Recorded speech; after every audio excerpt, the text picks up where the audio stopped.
Ich begrüße meine zwei Gastlehrenden aus Spanien, Rafa und Alex. Hello. Hello, good morning. It's a pleasure. Yeah, nice to meet you. Would you like to introduce yourself? Well, my name is Rafa. I come from Spain and I'm a teacher in southern Spain and I usually teach sciences. My partner. Hello, in my case I'm Alex. I'm from Córdoba, a small city from the south of Spain, Andalusia. And I teach physical education as well as Spanish language or another subject that I can do. Well, we are visiting your school for this week within an Erasmus program. Yeah, so what inspired you to become involved in the Erasmus exchange program? Well, our school in Spain, some years ago, we thought about starting this program as a way to improve the cultural language competence of our students. We thought nowadays the world is interconnected. It's a way for our students to open their minds and know other cultures and improving the English language.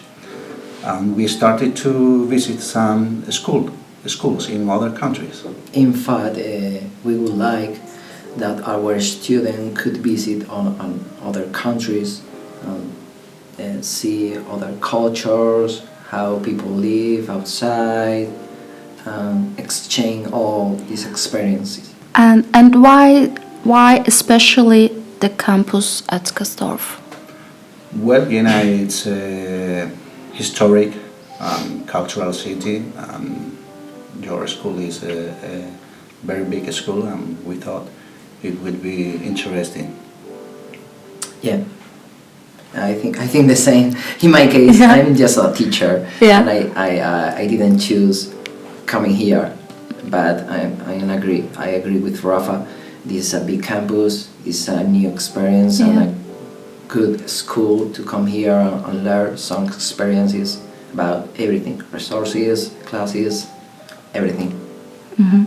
And could you share some insights into the cultural and educational differences you've encountered while teaching in different countries through Erasmus? Well, I have not experienced very big cultural differences between Spanish culture and Austrian culture. What it surprised me, or what I liked here, is that teachers have a lot of flexibility within the timetable, for example, that we cannot do in Spain. But here you are flexible to make changes, and I like that. That's positive, I think. Yeah, as far as I know, for example, when you see children with sandals inside the school, that was crazy for us because we couldn't imagine that in our school or in Spain, and it's so different. But it's good because they feel like the school like as their second house. So sometimes you have to make them feel comfortable. So that's important for us. Yeah. And how have these experiences enriched your teaching and personal growth?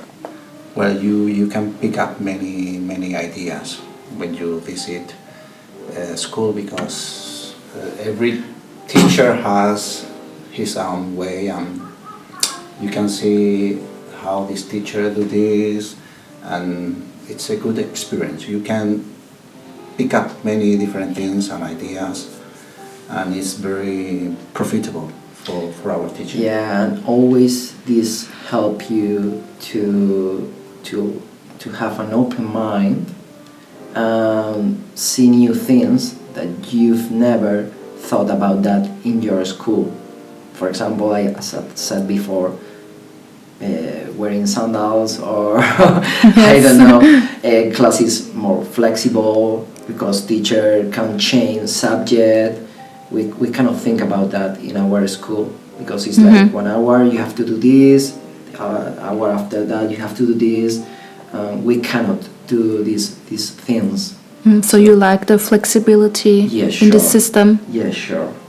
Because sometimes we cannot do that. It's like a race. In our case, it's like a race. You have to do this in the first hour, you have to do another subject in the second hour, and it's like a run. It's like a race every day. And you cannot change because you have to do some contents. Sometimes it could be a little bit of stress for you as a teacher, because you cannot stop and say, okay, we are going to do that today, and if we have to stop, we stop. But sometimes it's like running all time, because if we don't do that, the inspector can tell you that you are not going good enough your work. So we like, for example, the flexibility is so good here. Yeah. And as an Erasmus guest teacher, you've likely worked with students from diverse backgrounds. So can you offer some advice or strategies for fostering a more inclusive and collaborative classroom environment that accommodates students from various cultures and languages? Well, in our school, we work in a small town. It's 14,000 inhabitants. We do not have many immigrants, so the context in our school is different. We have some few immigrants, but not much. But when we want to include these students in the class, we like to work in small groups or pairs. No, many times we make heterogeneous groups. We like it because children, when a child understands something, I think once you have one student that get the point and understand everything, these students is going to be very good explaining to the other students. We use some mentors to help other kids that they are coming from another country, because as a mentor, you are all time at the same class, close to these kids, and you can help, because as we said before, teachers are changing all time, and we can spend so many time with these kids, so the mentors helps a lot. So that's a good idea that you could use here, or I don't know if you use it or not. So every child who is new to the city and to this school, this child has a mentor.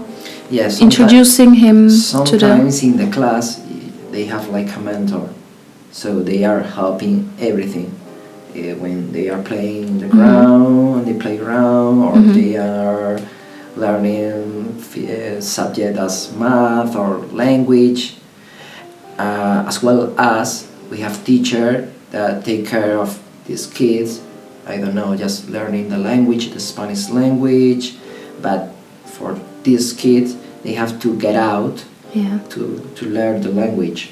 I think you have to do something similar here, because they learn like 4 hours per day Germany or something. Yes, like we have extra German learning classes for students with weak language skills. Yeah, we agree with that, because they have to learn the language as the first thing, because it's the most important thing, that you have to communicate. Yes. And after that, you could do another things about the content or the evaluation criteria or everything about learning new things. But first is the language. First is the language. Of course. Always. Exactly. Yeah. Do you want to share a funny moment you've experienced in Vienna or at the campus?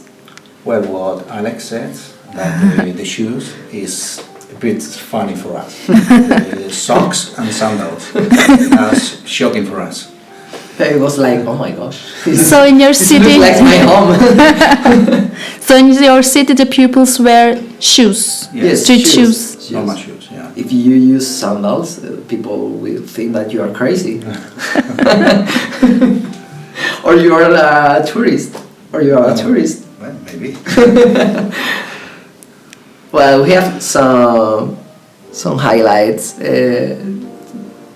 For example, I don't know, sometimes speaking with Spania or Miria, trying to change our language because sometimes I don't know, we use some word in English and we don't understand, we have to repeat, or it's like, oh my gosh, I don't know if she's understand me or not, or even Rafa sometimes he doesn't understand me speaking in English, doesn't it?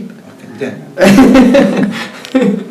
yeah. We have a good experience here, just taking the public transport, lost in the public transport. We were like, okay, we don't know if we have to take the tram or the underground or the bus. First days were a mess with the public transport, but now we get by very well. Yeah, I could live here now. I think so.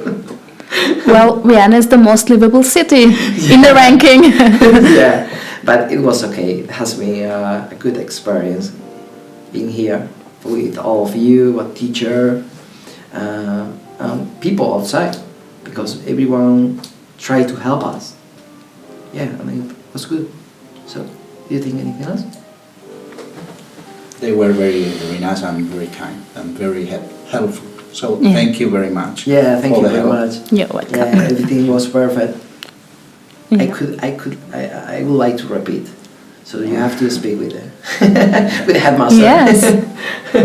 We are planning a visit with 7 students again in April.